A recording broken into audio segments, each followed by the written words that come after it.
You don't lose people because you're broken. You lose them because you stop betraying yourself. And no one warned you that truth would feel like exile. You think awakening will be a rising, some kind of triumph, but it begins as a quiet collapse. The laugh doesn't land like it used to, the conversations feel thinner. You start to notice the space between words, the pauses that stretch too long, the way people stop asking how you really are. And one day, without drama or goodbye, you realize you're not being met anymore. You're being managed. Not because of a fight, not because of failure, but because something invisible has shifted. You've changed, and they haven't. It's disorienting. You search for logic, for blame, for a moment you can point to, but there's none. Just a slow, aching drift, like a boat untied from its dock, moving with a current neither of you can control.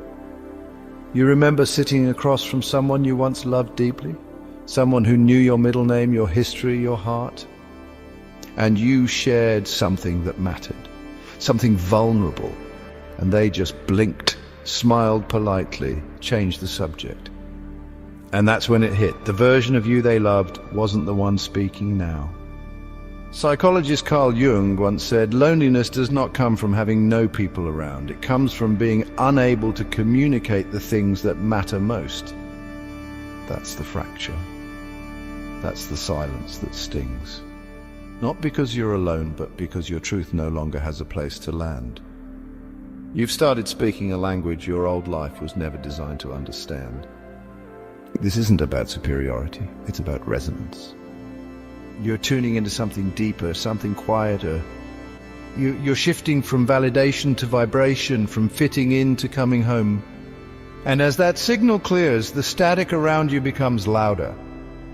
The spaces you once called home now echo with dissonance. The warmth starts to feel conditional. The closeness starts to feel performative.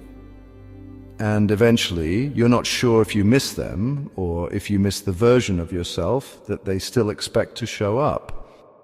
The grief isn't just for them, it's for the you who stayed small to stay loved. The you who laughed to avoid silence, who nodded along to avoid rupture, who agreed with things that buried your voice just to keep the peace.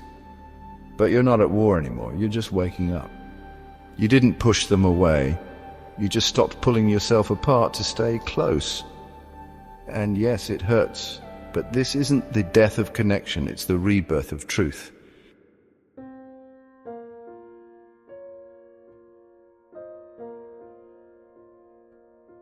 You're in the same room, with the same people, surrounded by the same stories, and then one day something feels off. Not wrong, just misaligned. You laugh at the joke, but your smile arrives late. The words are still friendly, but they land without weight. The rhythm is familiar, but your presence feels like translation. That's how it starts, not with a dramatic rupture, but with a subtle resonance shift. You've changed, not on the surface, internally, quietly. What once excited you now drains you. What once bonded you now bores you. The conversations feel like echoes from a version of yourself you no longer remember how to perform. And when you try to share what's moving inside you, what you're starting to see or feel or question, it doesn't land. You watch their eyes glaze. You hear the nervous laugh. You feel the temperature change.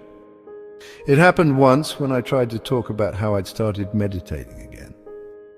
Not the kind of casual mention you drop into small talk, but a real confession. How it helped me sit with emotions I didn't know I had. How the silence started feeling more honest than most of my relationships. I watched the friend across from me smile, tilt their head and say, "That's cool, man," before quickly moving on to weekend plans. I wasn't offended, but something in me collapsed. That moment didn't hurt because they were cruel. It hurt because I realized I was no longer speaking the language of that room. I was becoming a stranger in a place I once called home. This is what people mean when they talk about frequency. It's not pseudoscience, it's pattern, it's presence.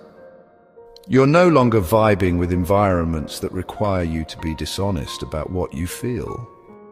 You're no longer a fit for dynamics built on mutual avoidance. And here's the hard truth. When your signal changes, the receivers change too. People who once resonated with your survival patterns might no longer see you at all. And the grief that comes with that isn't just social, it's cellular. It's a death of the illusion that you could grow and still keep everything. But growth isn't polite, it doesn't ask for permission, it deconstructs, it disrupts. It reveals the conversations you can't fake anymore, the masks you can't wear, the settings where your silence used to feel safe but now feels suffocating.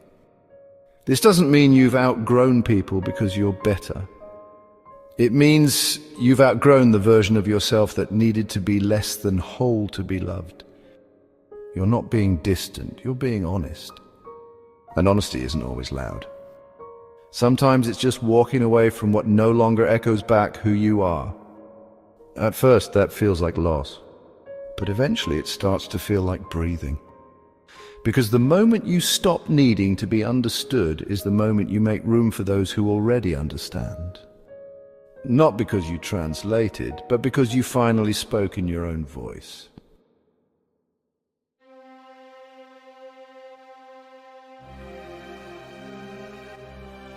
It starts subtly. You say something honest, something new, something real, and the air changes.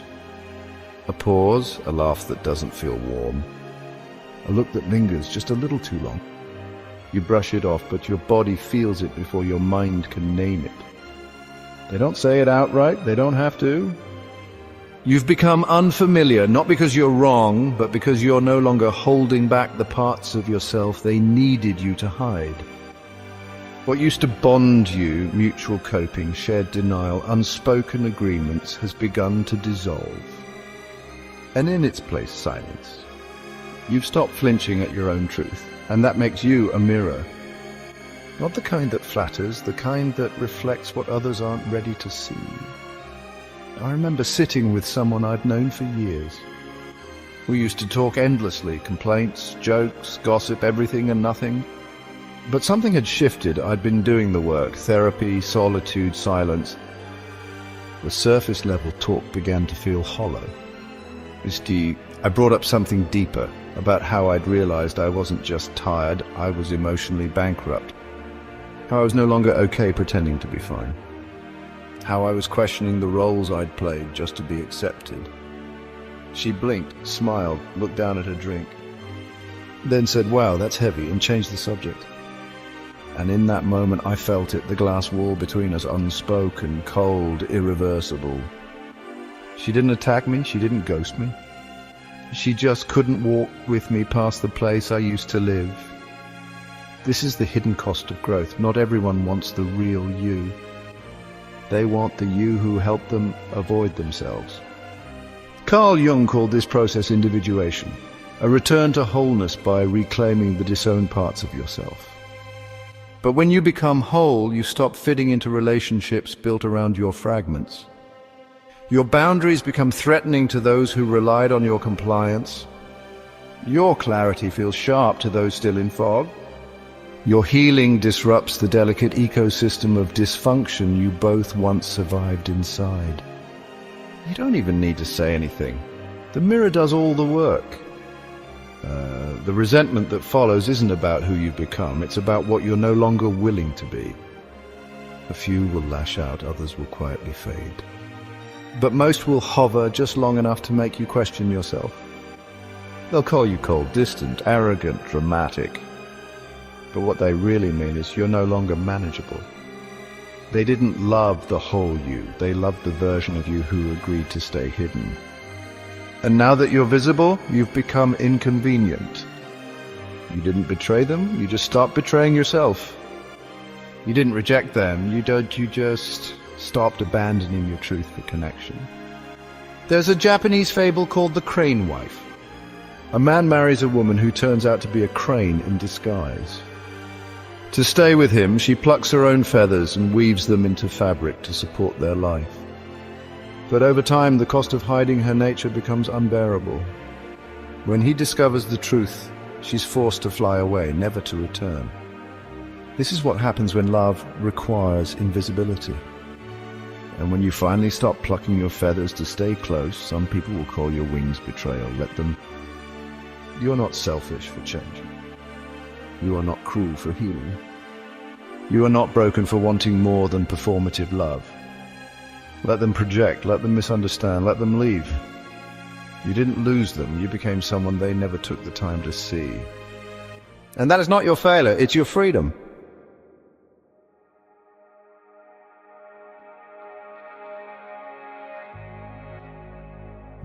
There is a moment in every transformation when the noise fades and nothing replaces it. No new people, no new comforts, no new answers, just space. It doesn't feel sacred, it feels like loss. It feels like being left behind by a world you no longer know how to touch. This isn't loneliness the way most people describe it. This is something more existential. It's standing in a crowded place and realizing you have no one left to call. It's hearing your own thoughts echo in the stillness and wondering if silence is the only voice that will answer back. This is the part of the journey that breaks most people. The part they don't put on podcasts or healing retreats. It's the abyss. You didn't mean to end up here. You were just trying to be honest, trying to evolve, trying to tell the truth about what hurts, what's changed, what no longer feels real. But honesty stripped away the distractions. Growth burned the bridges you didn't know were made of dry timber. And now you're here in the empty aftermath. You begin to ask impossible questions. Did I go too far? Was it worth it? If this is what healing looks like, why does it feel like death? There's a myth that lives in every culture about the one who descends. In Greek mythology, it's Demeter, the goddess of the harvest, who loses her daughter Persephone to the underworld. In her grief, she wanders the earth alone. The crops die, the world grows cold, winter begins. She doesn't scream, she doesn't rage, she just goes still, silent. A sacred kind of broken. That's what this chapter feels like. You don't cry because you're fragile. You cry because everything that was false has fallen away. And what's left isn't weakness, it's the weight of finally carrying only your truth. You might feel ashamed for still missing the people who couldn't stay. But grief isn't a sign that you chose wrong. It's a sign that you loved with depth, even when they couldn't meet you there. You're not failing for aching, you're proving that you're still alive. This kind of solitude is not decorative. It doesn't fit in a highlight reel, it's raw. And that rawness will try to convince you that you've ruined everything. That you should have stayed quiet. That you should have stayed small. That you should have kept dimming your light just a little longer. But don't believe that voice. That voice is old survival. That voice is the echo of the you who didn't know your worth yet. There's another voice underneath it, faint, steady. The one that says, stay here, not forever. Just long enough to let the silence become soil. Just long enough to let your roots find something real beneath all the noise that used to tell you who to be. Hafiz wrote, don't surrender your loneliness so quickly. Let it cut more deep. Let it ferment and season you as few human or divine ingredients can. This is not a detour. This is not the breakdown. This is the chamber before rebirth. The space where your soul stops contorting itself to be understood and begins simply to exist. And when you stay here, when you choose not to numb or escape or run, you begin to feel something else. Not the return of what you lost, but the presence of what you were always too crowded to notice, yourself.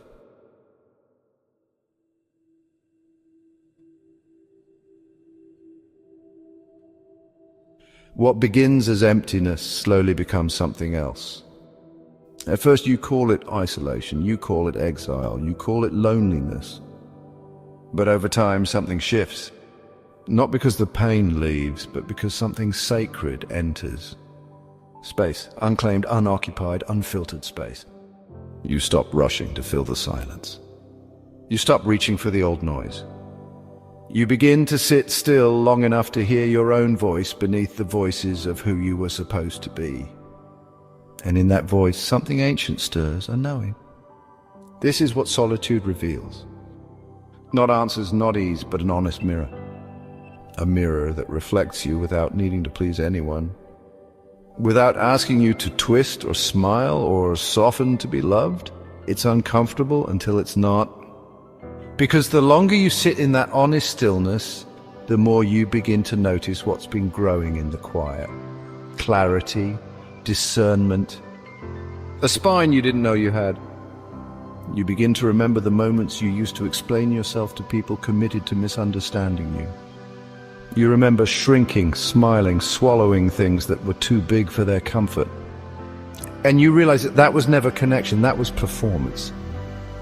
There's a Japanese art called kintsugi, repairing broken pottery, not by hiding the cracks, but by filling them with gold. The breaks are not flaws. They are part of the story. The fracture doesn't ruin the vessel. It reveals the places that held the most pressure and still survived. Your life is not ruined because something broke. Your heart is not ruined because someone left. Your identity is not invalid because you had to walk away. This solitude is not a sign that you're unloved. It's a sign that you are being reassembled. Not in the image of who others needed you to be, but in the shape of who you really are. The old you needed attention to feel seen. The new you is learning to be witnessed by silence. The old you feared being misunderstood. The new you understands that being known is less important than being whole. And when you become whole, your energy changes. Not in a mystical way, in a biological one. You stop chasing rooms where your value must be proven. You stop performing for those who only loved the edited version of you. You stop bargaining with your own intuition to keep connections alive. And here's the paradox. The moment you stop trying to be found is when people who can truly see you begin to appear. Not because you hunted them down, but because you became visible to those who speak the language you no longer apologize for. They don't flinch at your silence. They don't ask you to translate your soul. They arrive gently, not to fix you, not to fill you. Just to walk beside you because the path they walk is shaped by the same fire. This is the gift of solitude. It doesn't make you stronger by hardening you. It makes you softer by telling you the truth. You are not too much. You are not too sensitive. You're not alone because you're flawed. You're alone because you're clearing space for a life built on resonance, not reaction. So let it be empty, let it be quiet, let it be sacred.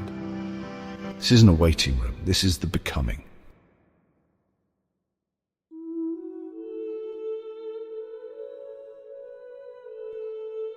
You return quietly, not to the places you left, not to the people who faded, but to yourself, the version that waited patiently beneath every performance, every compromise, every carefully timed smile. This is not the return the world expects. There's no grand reveal, no applause, just a slow, steady re-entry into your own body, your own breath, your own knowing. You look around and see differently now. Not because they've changed, but because you have. You no longer need to be understood to belong, because you finally understand yourself. The longing for old validation fades. The ache to be seen softens. You no longer contort yourself to remain palatable. You no longer walk into rooms hoping they'll recognize your truth. You walk in already standing in it. And something happens when you do. You stop being magnetic to people who need you to stay small. You start attracting those who recognize you, not for your usefulness, but for your wholeness. They won't demand an explanation. They won't need a backstory. They'll simply nod in recognition.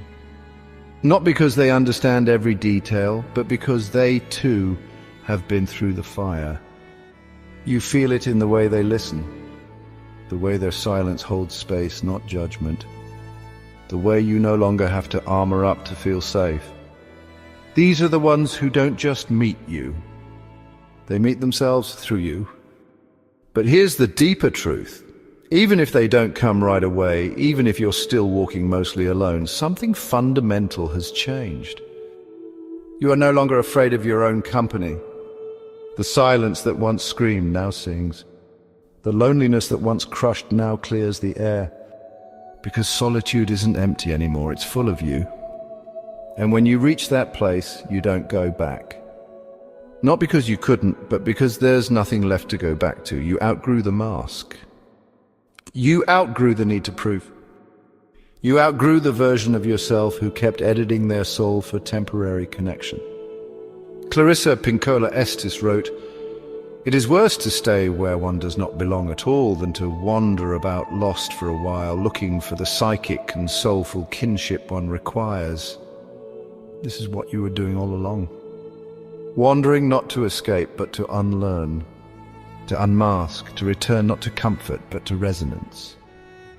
And now, standing in the stillness that once terrified you, you understand what you didn't at the beginning. You didn't lose them when you found yourself.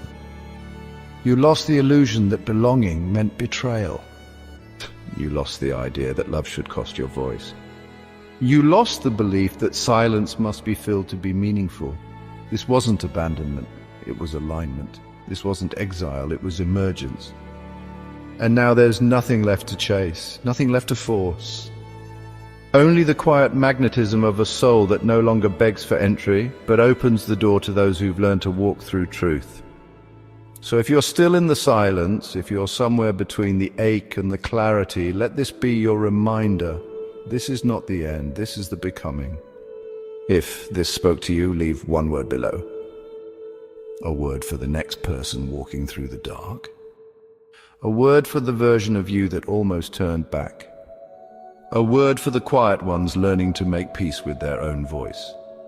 Because somewhere out there, someone is still trying to understand why their truth feels so lonely. And your word might be the first light they seek. So if you're still in the silence, if you're somewhere between the ache and the clarity, let this be your reminder. This is not the end. This is the becoming. If this spoke to you, leave one word below. A word for the next person walking through the dark. A word for the version of you that almost turned back. A word for the quiet ones learning to make peace with their own voice. Because somewhere out there, someone is still trying to understand why their truth feels so lonely. And your word might be the first light they seek.